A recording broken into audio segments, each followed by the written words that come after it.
Salutare! Bine ați venit la Game Truck!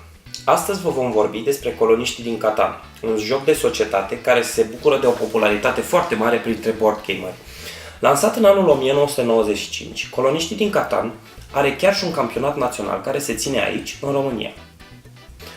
Cutia conține margini pentru construirea insulei Catan, cartonașe hexagonale pe care vom pune aceste buline cu numere, pionul cu hoți care se va pune întotdeauna pe hexagonul cu deșert, zaruri, machete cu drumuri, orașe și așezări, cartonașe speciale, cartonașe de valori care vor fi împărțite la fiecare jucător înainte de joc, cartonașe cu resurse care sunt de 5 feluri diferite și cartonașe de dezvoltare care necesită o atenție sporită. Fiecare jucător își pune pe tablă 2 drumuri și 2 așezări, apoi începe jocul propriu-zis.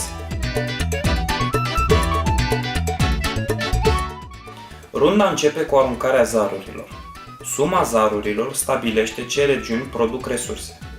De exemplu, dacă suma zarurilor este 5, toate regiunile cu 5 produc resurse. Dacă așezarea voastră e învecinată cu acel câmp de joc, câștigați resursa respectivă. Fiecare așezare se învecinează cu 3 resurse, fiind pusă la intersecția lor, sau cu 2 resurse, dacă este o ieșire la mare.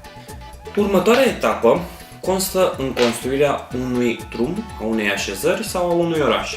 Pentru a construi o așezare, avem nevoie de următoarele resurse: grâu, lână, argilă și lemn. Cu aceste 4 resurse, cumpărăm o așezare pe care o putem folosi. Pentru a vă extinde drumurile, așezările și orașele, aveți nevoie de resurse. Puteți negocia cu partenerii de joc pentru a face schimb de resurse. Negociați și construiți până acumulați 10 puncte. La finalul jocului, fiecare așezare valorează 1 punct, fiecare oraș 2 puncte. Drumurile nu valorează punctele la finalul jocului, decât dacă aveți cel mai lung drum, format din minim 5 segmente. De fiecare dată când suma zarurilor va indica 7, hoțul devine activ. În acea rundă, nicio regiune nu va produce resurse, iar jucătorii care au mai mult de 7 cărți în mână vor fi nevoiți să dea jumătate din ele înapoi la bancă. Jucătorul care a dat cu zarul trebuie să mute hoțul pe o altă regiune. Apoi va fura de la jucătorul care are o regiune învecinată cu regiunea respectivă o carte.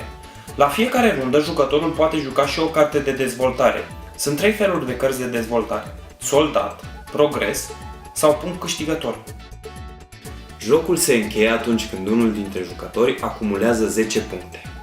Aduce interacțiune, negociere și te ține implicat în joc tot timpul, chiar și când nu e rândul tău. Catan are multe extensii, atât care aduc posibilitatea de a juca în mai mulți jucători, cât și care aduc elemente noi în joc. Cam asta a fost scurta noastră incursiune în insula Catan. Vă sfătuiesc să-l încercați cât mai repede, pentru că merită din plin. Pe curând!